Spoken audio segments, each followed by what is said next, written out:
Today I'm going to be making a beef and potato curry. It's special. I'm not using any curry powder, only whole spices and ghee. For the beef today, I'm using beef shin, which is robust, beefy, and has a beautiful marbling. It's really going to stand up well to the potatoes, and it's actually a very hearty curry. It will be amazing paired with rice or a paratha, roti, you name it. Here we have whole spices like cinnamon and cardamom and cloves.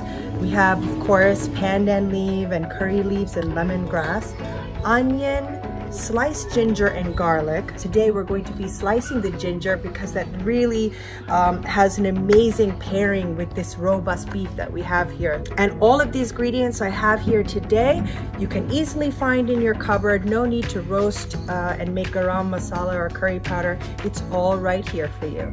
All right, so let's get started. First things first, ghee goes into the pan, and that's on a medium-high heat.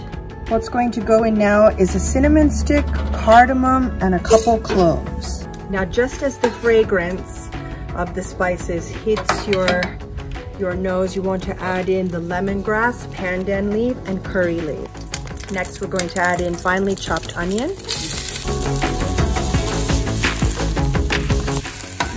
That smells absolutely divine. And fry those until the onions become golden brown in color, because that's going to yield that sweetness, that caramelization that we need for this curry.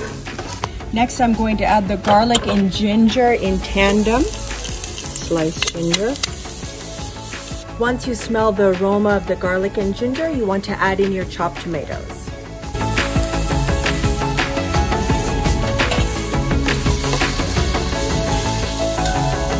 That took about 5 minutes for the tomatoes to cook down. Then I'm going to drop in some sea salt. Now I'm going to increase the heat. It's time to drop in the beef. You want a proper sear on the beef before adding your dry powders such as turmeric, black pepper, and chili powder.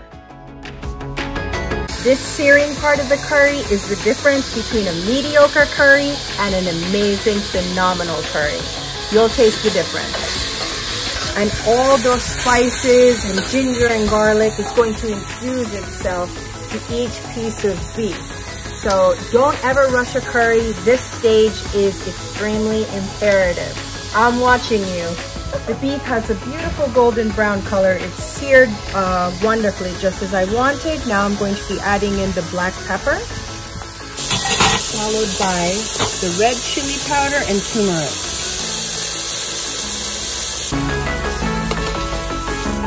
Now I'm going to be adding in the beef stock. That's going to get all those juicy, delicious caramelized spices down there and also yield a fantastic color for this curry. Once that goes in, drop in your green chilies. Now I'm going to reduce this to a low-medium heat because this is essentially a slow cooking curry because of the shin. You want that meat to be juicy and tender. So all these gorgeous spices and flavors can marry together and have a beautiful marriage.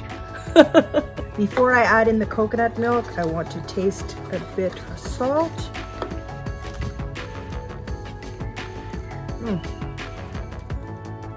Unbelievable. That is too good to be true. It hasn't even finished yet, and I'm just like, oh my God, your mouth is watering. Wow, that is something else. Really special. No curry powder, just the release of the oils and spices and aromas from whole spices. Isn't that fantastic? I'm going to be adding in about 300 ml of coconut milk, and use that to your personal judgment. If you feel like you need more coconut milk or less, do so. Give it a good stir, cover it, and let it cook on a low heat for 45 minutes to an hour, depending on the cut of beef that you are using.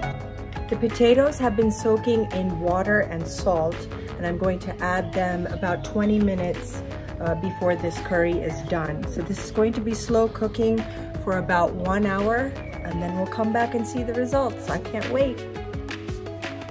Since I'm using beef shin, which is a cut that's slow cooked, after an hour I add the pre-soaked potatoes and allow that to cook for a further 15 to 20 minutes. The addition of the potatoes yield in a rich, thick gravy to the final curry. I've achieved the color I want. It's a decadent red. I've added in those Vivaldi potatoes for that rich, buttery taste. And now it's time to finish off with the remaining coconut milk.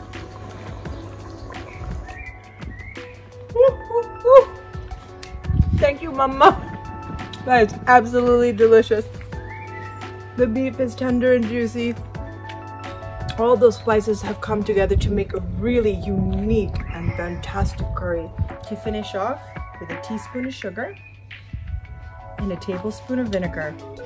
Sugar and vinegar mix in thoroughly with everything else and simmer for another 2 minutes, and then you're ready to plate it up. Wow, and there you have it, my famous generational curry straight from my grandmother. I know you're going to love this recipe. Comment below, subscribe, like.